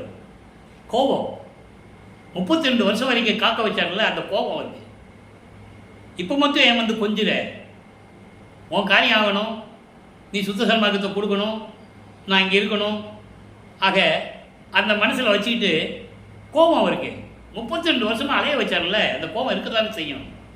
தட்டி விடுவார். அப்புறம் 3வது தடவை தட்ட முடியாது, அப்படியே வச்சுக்குவார் அருட்பெருஞ்சோதி. அதை தான் இங்கே சொல்கிறாரு, முடிமிசை பொருந்த பொருத்திய, என் தலை மீது எடுக்க முடியாத அளவுக்கு அழித்து வைத்து எனக்கு ஆசீர்வாதம் வைத்த இறைவனே, புண்ணிய பொருளே, தயவுடைய புண்ணிய பொருளே. ஏன் தயவுடன் போட்டார்? சுத்த சன்மார்க்க இறைவனுக்கு தான் தயவு இருக்கும். சுத்த சன்மார்க்க இருக்கிறவங்களுக்கு தான் தயவும் கருணையும் இருக்கும். அதான் தயவுடை புண்ணிய பொருளே, தன்னியல் அறிவரும் சத்திய நிலையே. தன் நிலை, உன்னுடைய நிலையை, உன்னுடைய அருள் வல்லபத்தை யாராலும் அறிய முடியாத நிலையில் இருக்கின்ற சத்திய நிலையே, இயற்கை உண்மை விளக்க கடவுளை என்று கூறுகிறார். அதான் சத்திய நிலை என்று சொல்லுகிறார். சத்திய நிலை என்பது இயற்கை உண்மையின் விளக்கம். அப்படிப்பட்ட இறைவனே அடுத்து சொல்வார் பாருங்க, தனி நடராஜ. ஏன் தனின்னு ஏன் மறுத்து போட்டாரு? நம்ம மக்கள் ஏற்கனவே இதுதான் நினச்சிட்டு இருக்காங்க. அதனால தனி நடராஜன் என்று போட்டார். தனி நடராஜ என் சத்குரு மணியே, ஒப்பற்ற நிலையில் இருந்து கொண்டிருக்கின்ற சுத்த சன்மார்க்கத்தின் தலைவன் தனி நடராஜன், அருட்பெருஞ்சோதி. அப்படிப்பட்ட இறைவனே என் சத்குரு மணியே என்று இந்த பாடலை நமக்கு அறியிருக்கிறார்கள். இப்போ தனித்திறனங்களில் ஒரு பதிகம். இப்போ இறைவனை பற்றியும் இறைவனை எப்படியெல்லாம் போற்றி பாடினார் என்பதையும் இறைவனுடைய திருவிளையாடலையும் இவர் பெற்ற அருளையெல்லாம் கூறிக்கொண்டிருக்கிறார். இப்போ தனித்திறனங்களில் 46வது பாடல். இது வந்து ஒரு அனுபவ நிலை. இறைவன் பெற்ற நிலையை, தன்னுடைய அனுபவத்தினுடைய நிலையை கூறுகிறார். அனுபவ நிலை. அங்கே அனுபவ மலை இன்று நாம் பார்க்க போகிறோம். ஒவ்வொன்றுக்கும் ஒரு தொடர்பு உண்டு. நான் ஆனான், தான் ஆனான், நானும் தானும் ஆனான், தேனானான் தெல்லமுதாய் தித்தித்து நிற்கின்றான், வானானான் ஞான மணிமன்றில் ஆடுகின்றான், கோனானான் என்னுள் குலாவுகின்ற கோமானே. நான் ஆனான். நான் ஆனான் என்பது இறைவனாகவே என்னை வருவிக்க செய்தவன். நான் என்னை இறைவனாகவே அவன் என்னை ஆட்டி படைத்துக் கொண்டிருக்கிறான். நான் ஆனான், இறைவன் நானாகிவிட்டான். தான் ஆனான், இறைவன் இறைவனாக இருந்து கொண்டிருக்கிறான். அப்போ நானும் தானும் ஆனான். நான் வேறல்ல, நானும் இறைவனும் வேறு வேறு அல்ல, 2 பேரும் ஒன்றுதான் என்ற நிலையை இங்கு கூறுகிறார். நான் ஆனான், எனக்கென்ன தனிப்பட்ட சுதந்திரம் எதுவும் இல்லை. இறைவனுடைய அருளால் தான் எல்லாமே நடந்து கொண்டிருக்கிறது. இறைவனுடைய அருளால் தான் நான் செயலாற்றி கொண்டிருக்கிறேன். அதுக்காக சொல்றாரு நான் ஆனான். சுத்த சன்மார்க்கத்தை என்னிடம் கொடுத்து உலக மக்களை சுத்த சன்மார்க்கத்திலெல்லாம் இணைய வைத்து அவர்களெல்லாம் இன்புற்று வாழ வேண்டும் என்பதற்காக நான் ஆனான். நான் ஆனான் என்பது அவருடைய கட்டளையை நான் ஏற்றுக்கொண்டு செயலாற்றி கொண்டிருக்கிறேன். நானும் தானும் ஆனான், தேனானான். தேனானான், தேன் போன்று இனித்துக் கொண்டிருக்கின்ற இறைவன் தெல்லமுதாய் உள்ளம் முழுதும் என் உள்ளத்தில் தித்தித்துக் கொண்டு நிற்கின்றான். வானானான். வானான் என்ன? உயர்ந்த ஒப்பற்ற நிலையில் இருக்கின்ற இறைவன் ஞான மணிமன்றில் ஆடுகின்றான். சுத்த சிவஞான வழியில் இருக்கின்ற சத்தியஞான சபையில் திருவிளையாடல் செய்து கொண்டிருக்கிறான். அருள் நடனம் செய்து கொண்டிருக்கிறான். எப்படி வேணா சொல்லலாம். கோனானான், எனக்கு அரசனாகி இருக்கிறான். என்னுள் குலாவுகின்ற கோமானே, என் உள்ளத்தில் மகிழ்ந்து கொண்டிருக்கின்ற இறைவனே, அருட்பெருஞ்சோதியே என்று தன்னுடைய அனுபவ நிலையை கூறுகிறார். அடுத்து மெய்யருள் வியப்பில் 46வது பாடல். இந்த பாடல்களுக்கெல்லாம் ஒரு தொடர்பு உண்டு. மெய்யருள் வியப்பில் 112வது பதியத்தில் 46வது பாடல். நல்லா கவனிங்க. ஐயா, நான் செய்த பிழைகள் 7 கடலில் பெரியது. ஐயா, நான் செய்த பிழைகள் 7 கடலிலும் பெரியது. இவர் என்ன தவறு செஞ்சாரு? அதாவது நூல் விளக்கம் அல்ல இது, இறைவன் கொடுத்த விளக்கம், சுத்த சன்மார்க்க விளக்கத்தை தான் நம்ம பேசிகிட்டு இருக்கோம். இப்போ இந்த வரியை சொன்னோம்னா நான் செஞ்ச பிள்ளைகள்லாம் பெரிய கடலை விட பெருசு அப்படின்னு தான் சொல்ல முடியும் இல்லையா? அப்படி அல்ல. ஐயா உன்னாலே வருவிக்க உற்று அந்த காலகட்டங்களில் சமயங்களிலும் மதங்களிலும் மார்க்கங்களில் கூறப்பட்ட நெறிகளை பின்பற்றி கொண்டு இருந்த பிழைகள், அப்போ ஏற்பட்ட தவறுகள், அந்த தவறுகள் எல்லாம் எல்லாவற்றையும் பொறுத்து, 7 கடலை வேறு பெருசு, ஆனால் எல்லாவற்றையும் பொறுத்து மன்னித்து, அவ்வளவு தவறுகள் நடந்தது சமயங்களிலும் மதங்களிலும் மார்க்கங்களில் இருக்கும்போது நான் ஒரு மனநிலையில் இல்லாமல் ஏற்பட்ட தவறுகள், அது 7 கடலை வேறு பெருசு, அனைத்தும் பொறுத்த தயவு சொல்லிட்டாரா, அவ்வளவற்றையும் மன்னித்து என்னை ஆட்கொண்ட அந்த தயவு இருக்கிறதே, அந்த தயவு இருக்கிறதே அது வேறு யாருக்கும் வராது. பிறருக்கு அரியது அரிது, வேறு யாருக்கும் இந்த தயவு வராது. அந்த நிலையில் என்னை ஆட்கொண்டாய்.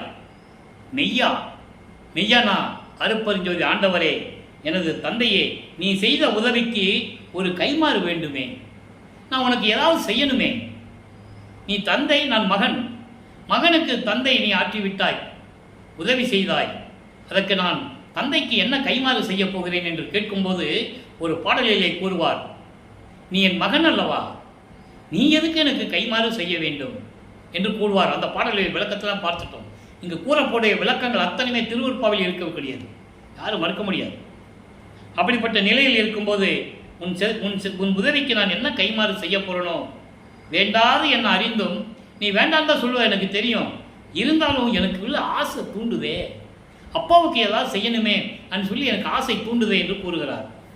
இப்போது அம்பலவாணர் வருகை என்ற ஒரு பதிகம், அதில் 78, 79வது பாடல், எளிமையான பாடல் தான், ஆனால் விளக்கம், அற்புதமான விளக்கங்கள் அங்கே இருக்குது. யதார்த்தமாக சொல்லுவார், சூட்சமமாகவும் யதார்த்தமாகவும் கூறியிருப்பார். ஏகாத கல்விதான் சாகாத கல்வி என்று ஏ காதலால் சொன்னீர் வாரீர். தர்மசாலையில் இருந்துக்கிட்டு அருப்பெருஞ்சோதி கூப்பிடுறாரு, ஏன்னா இன்னும் பாக்கிகள் இருக்கு, இன்னும் பெற வேண்டியது நிறைய இருக்கு, நீ அங்கிருந்து என்ன பண்ணிட்டுன்னு கேட்பார், அங்கிருந்து என்ன செய்ய போறேன்னு கேட்பார். அந்த பாடலுடைய விளக்கத்தெல்லாம் அம்பலவாணர் வரிகளை நம்ம பார்த்துட்டோம். வேகாத கால் ஆணீர் வாரீர், அதாவது வேகாத கல்விதான் உலகியலில் இருக்கின்ற சந்தை படிப்பு, உலகியல் வாழ்க்கையில் என்ற கல்வி நிலையானதல்ல, சாகா கல்வி ஒன்றுதான் நிலையானது. நல்லா புரிஞ்சுக்கணும் நீங்கள், ஏகாத கல்விதான் சாகாத கல்வி என்று. அப்படிப்பட்ட சாகாத கல்வியை ஏ காதலால் சொன்னீர். ஏ காதல் என்பது மா காதலால், அளவற்ற அன்போடு என் மீது கொண்ட அளவில்லாத அன்பினால் அதை எனக்கு சொன்னீர்கள். வேகாத கால் ஆனீர் வாகியர். வேகாத கால் என்பது பிரண தேகமுடைய இறைவனை பாருங்கள் என்று சொல்கிறார். வேகாத கால் என்பது பிரண தேகம். பிரண தேகத்திற்கு திருநீர் மனம் உண்டு. போகா புனல் என்பது சுத்த தேகம், அந்த தேகத்துக்கு மலர் மனம் உண்டு. இதை ஒவ்வொரு பாடலையும் நம்ம பார்த்துட்டு இருக்கோம். சாகா தலை ஞான தேகம், அந்த தேகத்துக்கு கற்பூர மனம் உண்டு. ஆக வேகாத கால ஆனீர் பிரண தேகம் கொண்ட இறைவனை வாருங்கள் என்று கூறுகிறார். ஏன் இங்க குறிப்பிடுகிறார்? இவருக்கும் அந்த தேகம் உண்டு.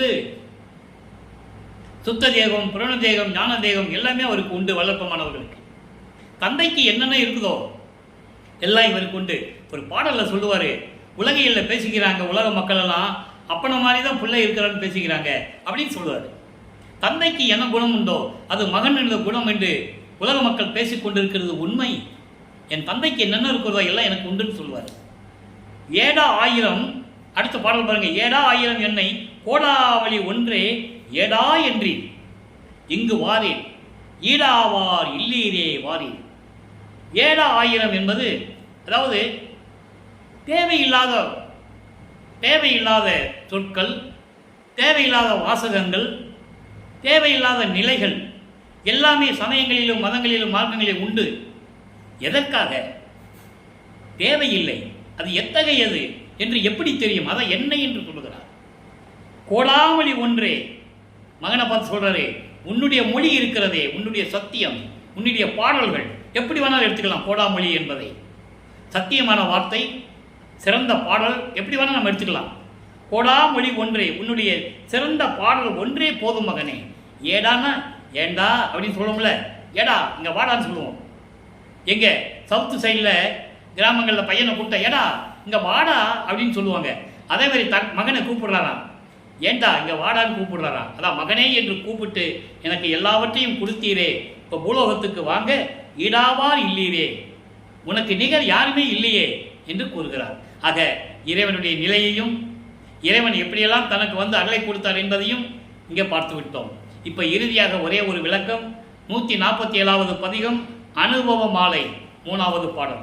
நான் ஏற்கனவே கூறியது போல தன்னை தலைவியாகவும் இறைவனை தலைவனாகவும், தன்னை மனைவியாகவும் இறைவனை கணவனாகவும், தன்னை காதலியாகவும் இறைவனை கணவனாகவும் வர்ணனை செய்து தோழியிடம் சொல்லுவது போல இந்த பாடல்.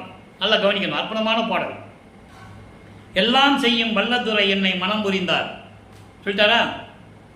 எல்லாம் செய்ய வல்லதுரை என்னை ஆட்கொண்டார், அதான் மனம் புரிந்தார் என்று சொல்லுகிறார்.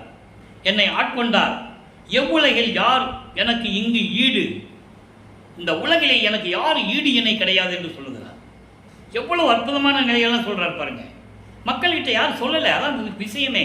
அவர் ஒரு வட்டத்துக்குள்ளேயே நிற்க வச்சுட்டாங்க. அவர் சொல்றாரு, இறைவன் என்னை ஆட்கொண்டவர், எனக்கு ஈடு இணை இந்த உலகத்தில் யாருமே இல்லை, யாருமே இல்லை. நீ சொல்லு தோழி, தோழியிடம் சொல்லுவது போல கூறுகிற உரை நீ தோழி. அடுத்து சொல்ல பாருங்க, நல்லாய் மீ கூற்று உடையார் இந்திரர் மாமுனிவர் நான்முகர் நாரணர் எல்லாம் வான்முகமாய் நின்று, இவங்கெல்லாம் விண்ணுலகத்தில் நின்றுகிட்டு என்னை வாழ்த்துகிறார்கள் என்று சொல்லுவாங்க. நல்லா புரிஞ்சுக்கணும் நீங்க. நல்லாய் மீ கூற்றுடையார் என்ன? நல்ல பிளஸ் ஆய, ஆயன ஆராய்ந்து, நல்ல ஆராய்ந்து நல்ல எண்ணமுடையவர்கள், நல்ல மொழி பேசுகின்றவர்கள், மொழி பேசுகின்றவர்களை விட நல்ல சொற்களை சொல்லுகின்றவர்கள். இவர்களும் பிரம்மன் திருமால் ருத்திரன் இந்திரன் முனிவர்கள் எல்லாம் விண்ணுலகத்தில் நின்று கொண்டு, விண்ணுலகத்தில் இருந்து கொண்டு சொல்லுகிறார்களாம். பல்லாரில் பல யுகங்களில் நான் ஏற்கனவே கூறியிருக்கிறேன், விளக்கம் கொடுத்திருக்கிறேன். எப்படின்னா வல்லப்பெருமான் ஒவ்வொரு யுகத்திலையும் இருந்தவர் என்பதை இங்கே சொல்றாரு. அவங்க எல்லாம் சொல்றாங்களாம், விண்ணுலகத்தில் இருந்துட்டு சொல்றாங்களாம், பல யுகங்களிலே இவள் புரிந்த பெரும் தவத்தை நம்மால் பகிர்வது அரிது என்கின்றார். பல யுகங்களிலே இவன் அதாவது இவள் என்பது இவளை பெண்ணாக சொன்ன வர்ணனை செய்தனால் இவள் என்று சொல்லுகிறார். தன்னை பற்றி சொல்லுகிறார். தேவர்கள்லாம் அங்கே நின்றுட்டு சொல்றாங்களாம், இவன் பல யுகங்களிலே பெருந்தவம் செய்ததை கூட நம்மளால் கண்டுபிடிக்க முடியவில்லை, சொல்ல அரிது என்று சொல்லுகிறார்கள், புகழ் அரிது என்கின்றார்கள். அப்படிப்பட்டவன் நான், எனக்கு ஈடு இணை யாருமே இல்லை என்று கூறுகிறார். நல்லா புரிஞ்சுக்கணும் நீங்க. அப்போ இந்த நிலையை, வல்லப்பெருமானுடைய கடவுள் நிலையை உலக மக்களுக்கு சொன்னது யாரு? நீங்க சிந்திச்சு பாருங்க. அதனாலதான் அவரை, அதாவது பசிக்கு சோறு போட சொன்னார் என்ற ஒரு நிலையை மட்டும் கையில் எடுத்துக்கொண்டார்கள். நல்லதுதான், நம்ம தப்புன்னு சொல்ல முடியாது, உண்மைதான். ஆனால் அதே நேரத்தில் யாருக்கும் ஈடு இணை இல்லை அவர் என்பதை சொல்ல வேண்டும். இன்னைக்கு பிரம்மன் திருமால் ருத்திரன் இவரை வணங்குகிறார்கள், வானவர்கள் வணங்குகிறார்கள். இவர் வருவிக்க கொடுக்கும் போதே, ஒரு தாயின் கருவையிலிருந்து வெளியே வரும்போதே இவரை வாழ்த்துகிறார்கள். பாடல்கள் இருக்கு, எங்களை ஆளப்போகும் அருள் கடலை என்று சொல்லி வாழ்த்துகிறார்கள். அதெல்லாம் மக்கள்கிட்ட யார் சொன்னது? சொல்லவே இல்லையே. 202 ஆண்டுகளாகிவிட்டது வல்லப்பெருமான் வருவிக்க விட்டு. அவர் இறைவனாகி இந்த பிரபஞ்சத்தை இயக்கிக் கொண்டிருக்கிறார். 152 ஆண்டுகள் நிறைவடைய போகிறது. இப்படிப்பட்ட நிலையில் 5 தொழிலையும் செய்து கொண்டிருப்பவர் வல்லற்பெருமான் என்று கூறியிருக்க வேண்டும் மக்களிடம். என்னை கேட்டால் நான் சொல்லுவேன், உன்னை படைத்தது யார் என்று கேட்டால் வல்லற்பெருமான் என்று சொல்லுவேன். 5 தொழிலையும் அவர் தான் பண்ணிட்டு இருக்காரு. இந்த உண்மைகளை எல்லாம் திருவெட்பாவிலே தெளிவாக நமக்கு அருளியிருக்கிறார்கள் என்பதை நான் பதிவு செய்ய கடமைப்பட்டிருக்கிறேன். அதான் இங்கே சொல்றாரு, எல்லாருமே விண்ணுலகத்தில் இருந்து கொண்டு இவன் பல யுகங்களிலே செய்த தவம் எப்படிப்பட்ட தவம் என்று கூட நம்மளால் சொல்ல முடியவில்லை. தெளிவாக சொல்றாரு, பல்லாரில் இவள் புரிந்த பெரும் தவத்தை நம்மால் பகிர்வது அரிது என்கின்றார்கள். சிற்பதியில், அதாவது அங்கே சிற்பதியில் சுத்த சிவஞான வெளியில் இருக்கின்ற சத்தியஞான சபையில் சிற்சபையில் நடம்புரியும் வல்லானை மணந்திடவும் பெற்றனல் இங்கு. நமது சிற்றவையிலே இருக்கின்ற அருட்பெருஞ்சோதி ஆண்டவரை கலந்து கொள்வதற்கும் அதான் மணந்திடவும் என்று சொல்கிறார்கள். வானவர்கள் சொல்றாங்க, தேவர்கள் சொல்றாங்க, பிரம்மன், திருமால், இந்திரன் முதல்வர் சொல்றாங்க. அப்படிப்பட்ட தவத்தை பெற்றால் இந்த பூலோகத்தில் இறைவனே வந்து கலந்து கொள்கிற அளவுக்கு அவர் வல்லமை படைத்தவர். அவர்தான் நமது பிள்ளை பெருமானவர்கள் என்பதை நான் பதிவு செய்ய கடமைப்பட்டிருக்கிறேன். இவளே வல்லாள் என்று உரைக்கின்றனர் நல்லார்கள் பலரே. வானவர்களும் சரி, விண்ணுலகத்திலும் பூலோகத்திலும் இவன் வல்லவன் என்று என்னை போற்றி புகழ்கிறார்கள் என்று சொல்லி இந்த பாடலை நமக்கு அருளியிருக்கிறார்கள்.